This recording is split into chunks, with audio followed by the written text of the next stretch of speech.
Hi there. Hello. I'm Jack, your Chinese language guide on YouTube. Today, let's learn about the Chinese pinyin system together. Chinese songs can be represented by pinyin, which uses the Roman alphabet. While it shares the same 26 letters as English, we need to be careful because the same letter in pinyin doesn't always sound the same as in English. Chinese pinyin has two parts, initials and finals. Initials are consonants, while finals are vowels or start with a vowel. There are 21 initials, and they are bu, pu, mu, fu, du, tu, nu, lu, gu, ke, he, ji, qi, xi, zhi, chi, shi, yu, zi, ci, si. There are also two formal initials, yi and wu, which are not considered real initials. We are talking about why they are special in a future video. Next, there are 36 finals, which can be divided into three groups: simple finals, compound finals, and nasal finals. Simple finals are single vowels. There are 6 of them: a, o, e, i, u, ü. Compound finals are made up of more than one vowel.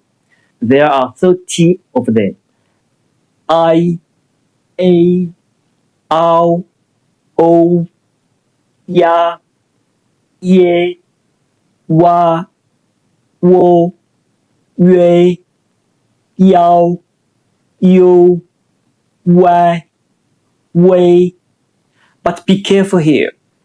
You is actually written as you for short, and wei is written as wei for short.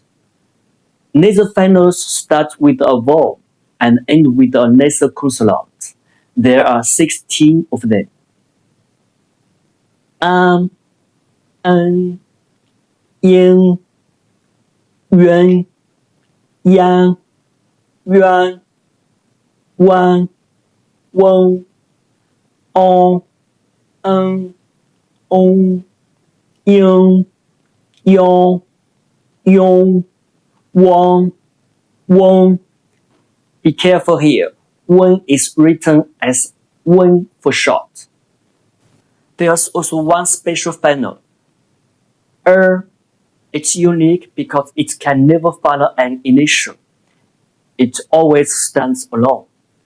The R in indicates a quick curling of your tongue. Now, let's talk about how pinyin works with Chinese characters. Each character has a sound represented by pinyin. For example, this character 字 is pronounced 字. In spoken Chinese, one character usually corresponds to one pinyin syllable. A pinyin syllable typically has 3 parts: an initial, a final, and a tone. However, sometimes there's no initial. These are called zero initial syllables. For example, here are some syllables with initials: fa, fen, tu, qiao. And here are some zero initial syllables: ai, an, o. Pinyin is incredibly useful for Chinese learners because it helps us remember how characters are pronounced. For example, 我爱中文. It means I love Chinese. Pinyin helps us pronounce each character correctly. If you know how to say a word but don't know how to write it, you can use pinyin as a substitute. For example, If I forget how to write 中文, I can write 中文 instead. Pinyin is also used to type Chinese characters on a keyboard, which makes it an essential tool for learners. Pinyin is a great system for transcribing Chinese pronunciation. It's important to remember that it's not the language itself, it's a way to interpret the sounds of Chinese. Most Chinese publications are written in characters, not in Pinyin, except for children's books or textbooks for learners.